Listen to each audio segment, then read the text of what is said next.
हाँ तो बच्चों, पिछले टर्म पर हम बात कर रहे थे हाइड्रोजन बॉन्ड पर।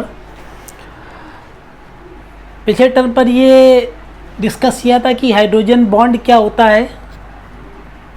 हाइड्रोजन बॉन्ड बनने की क्या कंडीशंस होती हैं। उन कंडीशंस में तुमको बताया था कि जो हेटेरो एटम होगा या इलेक्ट्रोनेगेटिव एटम होगा वो हाईली इलेक्ट्रोनेगेटिव होना चाहिए तथा सफिशिएंटली स्मॉल इन साइज होना चाहिए। और ये कंडीशंस सिर्फ 3 हेटेरो एटम्स पूरे करते हैं, फ्लोरीन, ऑक्सीजन एंड नाइट्रोजन। और यही 3 एलिमेंट्स जो होते हैं वो हाइड्रोजन के साथ मिल करके हाइड्रोजन बॉन्ड का फॉर्मेशन बनाते हैं। कंडीशंस के बाद बताया था टाइप्स ऑफ हाइड्रोजन बॉन्डिंग। तो टाइप्स ऑफ हाइड्रोजन बॉन्ड में तुमको 2 तरीके बताए थे, 2 टाइप्स बताए थे। एक बताया था इंटर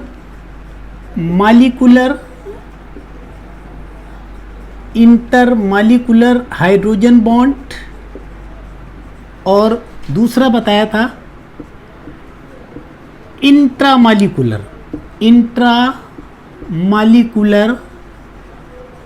हाइड्रोजन बॉन्ड। डिस्कशन हो गया था कि इंटरमालिकुलर हाइड्रोजन बॉन्ड क्या था, कि a hydrogen bond form between the atoms of different molecules के एटम्स के बीच में हाइड्रोजन बॉन्ड जो बनता है वो इंटरमालिकुलर हाइड्रोजन बॉन्ड बनता है। जैसे था HF, ये हाइड्रोजन बॉन्ड बना रहा है HF, ये हाइड्रोजन बॉन्ड बना रहा है HF। तो जो एटम्स जिनके बीच में हाइड्रोजन बॉन्ड बन रहा है यानी हाइड्रोजन और फ्लोरीन, तो हाइड्रोजन एटम एक HF मालिक्यूल का है और फ्लोरीन एटम दूसरे HF मालिक्यूल का है। और इस तरीके से क्या है, हाइड्रोजन बॉन्ड बन रहा है between the atoms of different molecules. तो इस तरीके का हाइड्रोजन बॉन्ड जो बनता है that is called intermolecular hydrogen bond.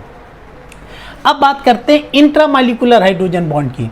Intramolecular hydrogen bond में क्या है, a hydrogen bond form between the atoms of same molecule. एक ही मालिक्यूल्स के एटम्स के बीच में अगर हाइड्रोजन बॉन्ड बन रहा है तो that is called intramolecular hydrogen bond. देखिए फिर समझ लीजिए, इंटरमालिकुलर हाइड्रोजन बॉन्ड का मतलब ये a hydrogen bond form between the atoms of different molecules. और इंट्रामालिकुलर हाइड्रोजन बॉन्ड में क्या है कि a hydrogen bond form between the atoms of the same molecule. अब इंट्रामालिकुलर हाइड्रोजन बॉन्ड के एग्जाम्पल है आर्थोनाइट्रोफिनॉल। दिस इज आर्थोनाइट्रोफिनॉल यानी ये हाइड्रोक्सिल ग्रुप है और this is nitro group, N double bond O coordinate bond O। This is orthonitrophenol. क्या होगा, यहाँ पर ऑक्सीजन एटम और हाइड्रोजन एटम इनके बीच में क्या हो जाएगा, ये हाइड्रोजन बॉन्ड बन जाएगा। तो ये दोनों एटम्स यानी ऑक्सीजन एटम और हाइड्रोजन एटम ये क्या है, सेम मालिक्यूल से हमको मिल रहे हैं। तो ये जो हाइड्रोजन बॉन्डिंग होगी इसको हम कहते हैं इंट्रामालिकुलर हाइड्रोजन बॉन्ड। इसी तरीके से दूसरा एग्जाम्पल है सैलिसाइल एल्डिहाइड या आर्थोहाइड्रोक्सी बेंजल्डिहाइड यानी दिस इज आर्थोहाइड्रोक्सी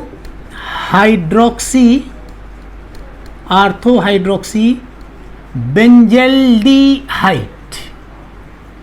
इसमें क्या है, इस ऑक्सीजन एटम और इस हाइड्रोजन एटम के बीच में बॉन्ड बन रहा है।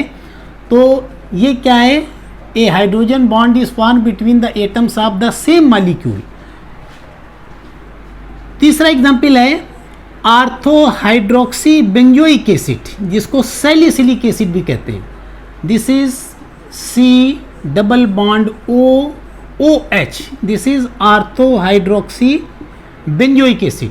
यानी इस ऑक्सीजन और इस हाइड्रोजन एटम के बीच में बॉन्ड बन रहा है और दोनों एटम्स क्या है, सेम मॉलिक्यूल से मिल रहे हैं, तो this is ortho hydroxy benzoic acid, ortho hydroxy benzoic acid. एक और एग्जाम्पल है आर्थोफ्लूरोफिनॉल, आर्थोफ्लूरोफिनॉल यानी ये फ्लोरीन एटम और यहाँ पर हाइड्रोक्सिल ग्रुप क्या है, इस फ्लोरीन एटम और हाइड्रोजन एटम के बीच में यहाँ पर हाइड्रोजन बॉन्ड बन रहा है, दिस इज आर्थोफ्लूरोफिनॉल। तो इस तरीके से क्या है, इन चारों में क्या है, हाइड्रोजन बॉन्ड का फॉर्मेशन हो रहा है उन एटम्स के बीच में जो कि सेम मॉलिक्यूल से मिल रहे हैं, तो this is called intramolecular hydrogen bond. तो क्या कहने का मतलब है, a hydrogen bond for between the atoms of the same molecule. इसके अलावा एक दूसरी चीज ये है कि अगर तुम देखो तो हाइड्रोजन बॉन्ड की वजह से क्या हो रहा है, एक नई 6 मेंबर्ड रिंग का यहाँ पर फॉर्मेशन हो रहा है। इसी तरीके से यहाँ पर भी एक नई 6 मेंबर्ड रिंग का फॉर्मेशन हो रहा है, यहाँ पर भी एक नई 6 मेंबर्ड रिंग का फॉर्मेशन, यहाँ पर एक 5 मेंबर्ड रिंग का फॉर्मेशन हो रहा है।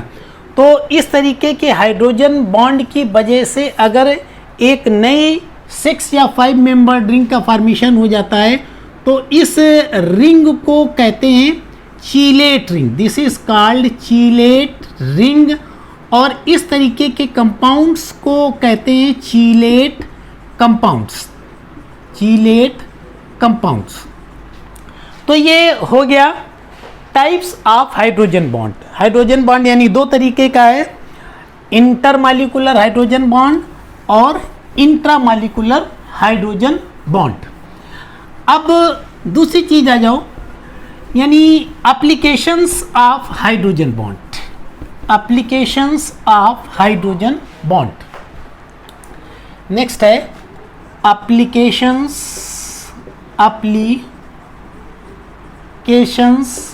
Of hydrogen bond. इन एप्लीकेशंस में नंबर 1 है इफेक्ट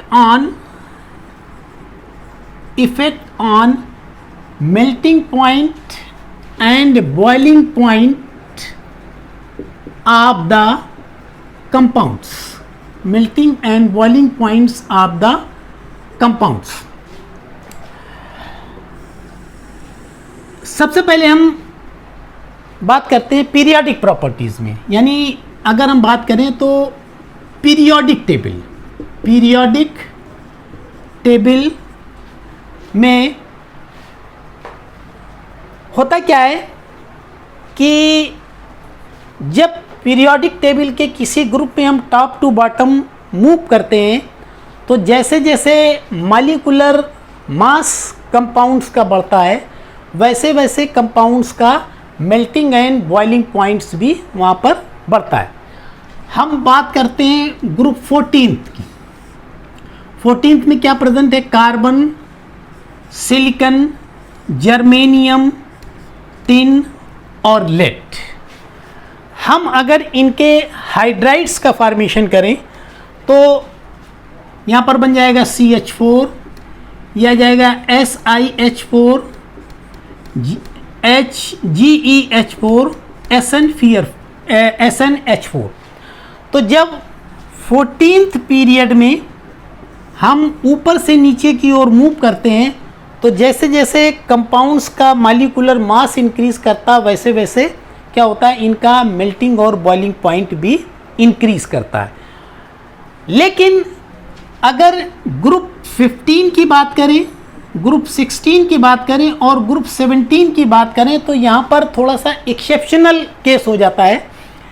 ग्रुप 15 में कौन कौन से एलिमेंट प्रेजेंट है, नाइट्रोजन, फास्फोरस, आर्सेनिक और एंटीमनी। ग्रुप 16 में प्रेजेंट है ऑक्सीजन, सल्फर, सेल्यूरिनियम और टेल्यूरिनियम। ग्रुप 17 में प्रेजेंट है फ्लोरीन, क्लोरीन, ब्रोमीन और आयोडीन। अगर इसके हाइड्रोजन के कंपाउंड्स अगर हम बनाएं तो यहाँ क्या हो जाएगा, NH3, ये हो जाएगा PH3, ASH3, SbH3। अगर इसके हाइड्रोजन के कंपाउंड्स बनाएं तो बन जाएगा H2O, H2S, H2Se, H2Te।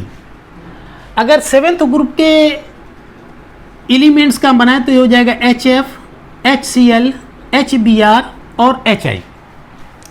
तो 14 ग्रुप में तो ये यहाँ पर एक रेगुलर ग्रेडेशन होता है, एक रेगुलर चेंज होता है कि जैसे जैसे मॉलिक्यूलर मास बढ़ता है वैसे वैसे कंपाउंड्स का मेल्टिंग और बॉइलिंग पॉइंट बनता है।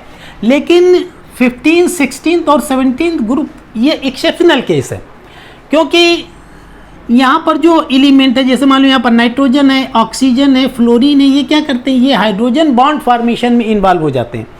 तो यहाँ पर एक रेगुलर चेंज नहीं आता है इनके मेल्टिंग एंड बॉइलिंग पॉइंट पर। जब हम किसी ग्रुप में टॉप टू बॉटम हम मूव करते हैं या जैसे जैसे मॉलिक्यूलर मास बढ़ता है वैसे वैसे उनके मेल्टिंग और बॉइलिंग पॉइंट में रेगुलर चेंज नहीं आता। होता ये है कि अगर पीरियडिक प्रॉपर्टीज़ की बात करें तो इनका मेल्टिंग और बॉइलिंग पॉइंट सबसे कम होना चाहिए और इसका सबसे ज़्यादा होना चाहिए। उसी तरीके से 16 ग्रुप में इसका सबसे कम होना चाहिए, इसका मेल्टिंग और बॉइलिंग पॉइंट सबसे ज़्यादा होना चाहिए। लेकिन HF 17th ग्रुप में इसका सबसे कम होना चाहिए, इसका ज़्यादा हो।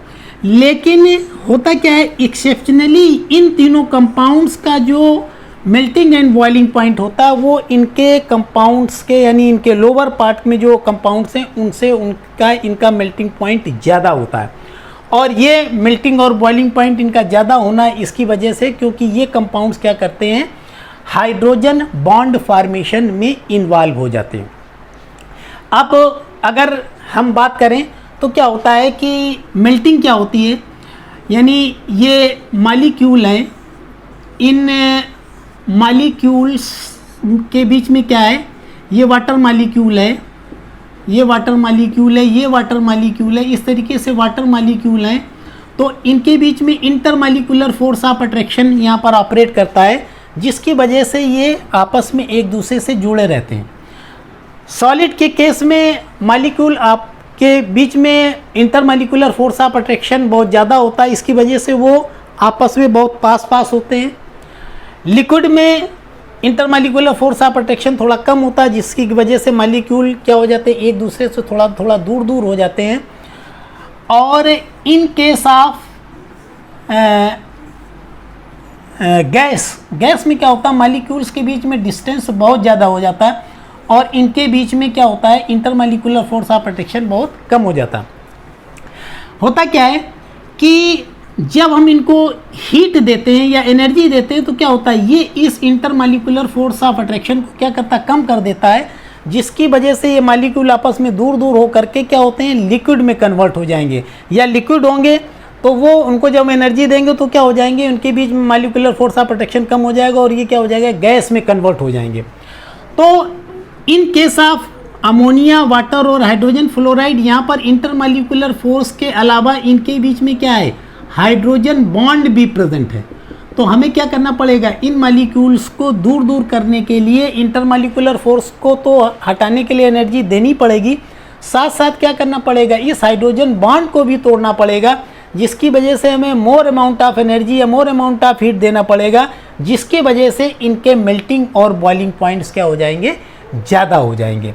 तो ग्रुप 15, 16 और 17 में क्या है, अमोनिया, वाटर और हाइड्रोजन फ्लोराइड, इन कंपाउंड्स के जो मेल्टिंग और बॉइलिंग पॉइंट होते हैं इनके लोअर पार्ट के कंपाउंड्स के कंपैरेटिवली ज़्यादा हो जाते हैं, जबकि और ये ज़्यादा इस वजह से हो जाते हैं क्योंकि इनके बीच में इंटरमॉलिक्यूलर हाइड्रोजन बॉन्ड फॉर्मेशन यहाँ पर होता है।